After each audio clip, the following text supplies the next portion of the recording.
you worked overnight at Walgreens, correct? So that you could take care of your grandma during the day or something like that? That's correct? Mhm. So you get Yeah. off at like 6 a.m. and then go home and take care of her. Nope. I work 11 p.m. to 9 a.m. Okay. And then you're home all Yep. day. When would you Mhm. sleep? Before your shift a little bit? Trying to get Just a some. little bit. Yep. Take Yeah. a nap, bro. To be honest with you, I wasn't doing much of sleeping for 2 years, bro. Like I Mm. ain't gonna lie, that was a difficult time. Yeah. It's a Well, I difficult was time. also going to say too about that is just like Because something I I was heard. training too. Because I was Right. still training. Yeah. Right. And I was going to say too is that what you said earlier, how it paid off, you wouldn't have been in the UFC, you feel like, if you didn't do that. And that's something I heard. I was listening to a podcast earlier, and the guy was kind of saying like, you know, when you do good things and you always do the right thing, like behind closed doors, I think he said something like once that door opens, you're able to walk through it, so to speak. So that's kind of like, you know, behind closed doors, you stayed down, you know, you did the right things and you were training. And then when the door opened to fight again, even though you had been out of the game, you know, you were able to walk through it. But just to end that is that, you know, when you also don't pay people back, this is what the guy was saying, but it makes sense for this conversation. When you don't pay people back, when you treat people poorly or you don't apologize and stuff like that, then that stuff also kind of like blocks your blessings. You know, like you were saying, if you didn't be a real man, you might don't feel like you would have made it to the UFC almost. So just putting that out there, free game for some people there, you know. Well, that's the thing, man. You know, first off, I'm not even gonna say karma or anything like that, but just vibrations, right? Negative or positive vibrations that you give out, you eventually receive back into your life. You know, so if you're moving with negativity, you're doing people dirty, like you said before, you're not keeping your promises as a man or a woman or a female, doesn't matter, right? These things come back at the end of the day to haunt you, right? So it's good just to be a good person. It don't cost you nothing. It don't cost you nothing just to be a good person, you know? And if anything, it's going to bless you if you are a good person. It's still bad things that might happen where it's just situational, but those things aren't just happening to you. Those things are just happening. That makes sense, right? It's not just to affect you personally. Bad things happen to people all the time, but how do you affect other people is another thing, you know? Even though you're going through a negative time and you're going through a difficult time, how do you affect others, right? Do you keep a positive light or do you keep a dim and negative light, you know?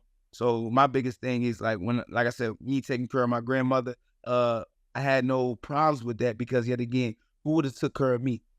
Because I would have really been out here on some foolishness, you know, at the time. Because I was still riding, you know what I'm saying, kind of, you know, on the edge, right?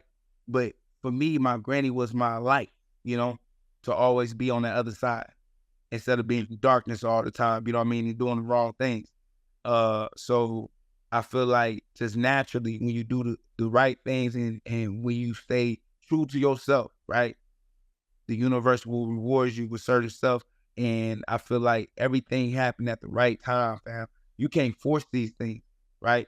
So with me being able to still train and me doing the things that was necessary for me to prepare, I was ready for the opportunity when it came, you know?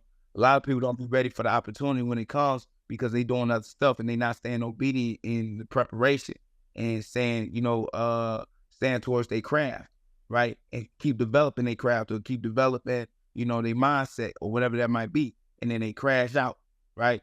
As soon as they get it, they like, damn, you know, I'm not ready. So they, guess what? They decline. I'm good, right? So with that being said, man, staying focused, man, and having integrity in yourself, bro, is big. Yeah. And that's you know, right. the stuff you've, cause I'll tell you, cause you opened up to me. So I'll tell you, I lost my dad when I was like, after I turned 17, like a week after he had cancer. So, but you know, that kind of stuff makes you, how do you put it? Start to take your, like make the most of your time, at least for me. Yeah. So sometimes what you're saying too, people fall off the wagon, but you stayed locked in. And I've always kind of stayed locked into, just cause I know that life is short, you know, I saw it firsthand. And obviously you see it too. I know you talked about that too with Joe Rogan, but that's just part of it too is I think you stayed locked in because you know life is short. You've been through some tough times and you know, I've been through that too. So I know how it goes a little bit with that. You got anything to say or no? No, you're fine. Okay. But I'm sorry even for your loss, right? And there's things that I feel like people don't understand. Sometimes death is necessary, right? For you to understand where your life and what your purpose is. I will always want my mom to be here or my dad to be here, right? But their death was necessary for me to have purpose in my life. For them dying gave me purpose because it's just like, okay, like you said, life is short. I have to do something with this, you know what I mean, short time that I have. Because at the end of the day, I'm seeing the same people, my family members, friends, all doing the same thing, repeat the same habits.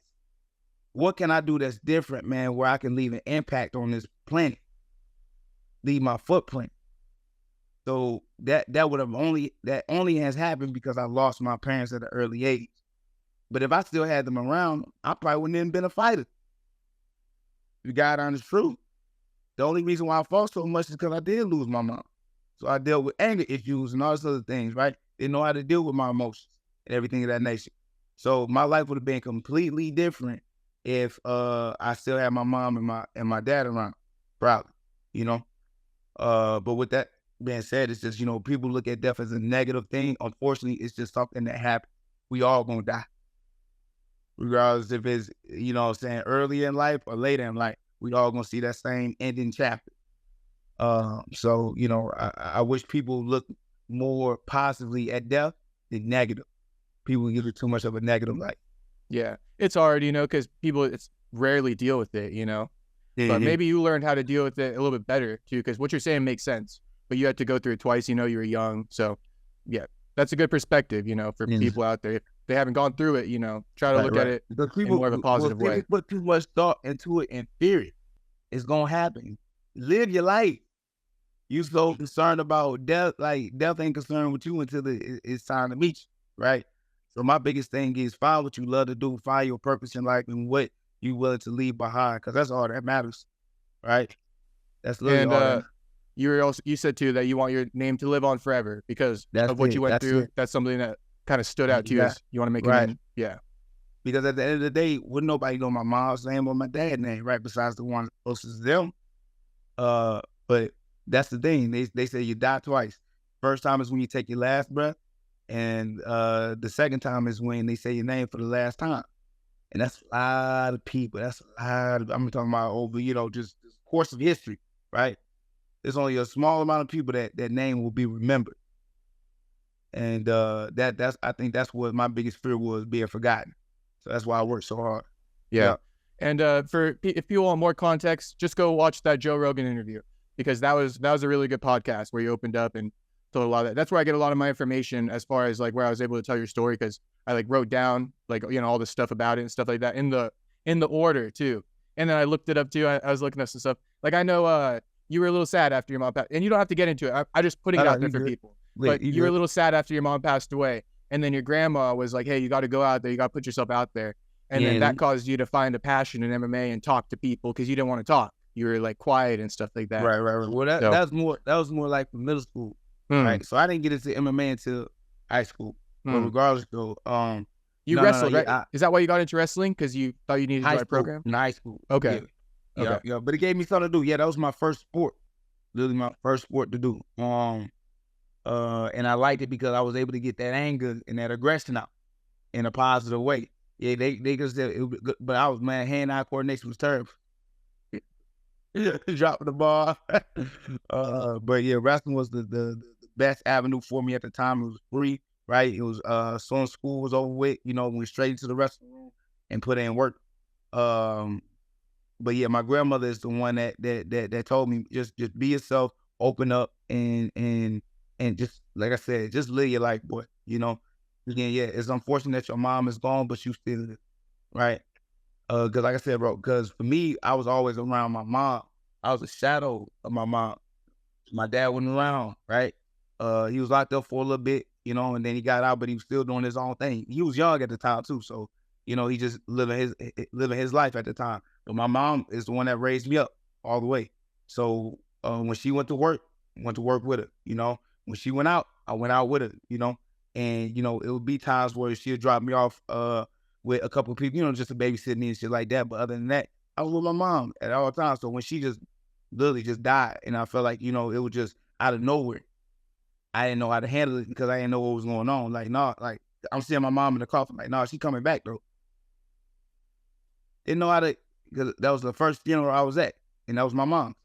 So trying to put that understanding in that 2 to 2 that I would never see this lady again was very difficult. I didn't know how to handle it, and it took some time. It took a lot of good time, whatever, you know. But soon getting into 8th grade into high school, you know, I started to get better. Yeah. Right. And I don't know if I said it, but I'm sorry, you know, all that stuff happened to you.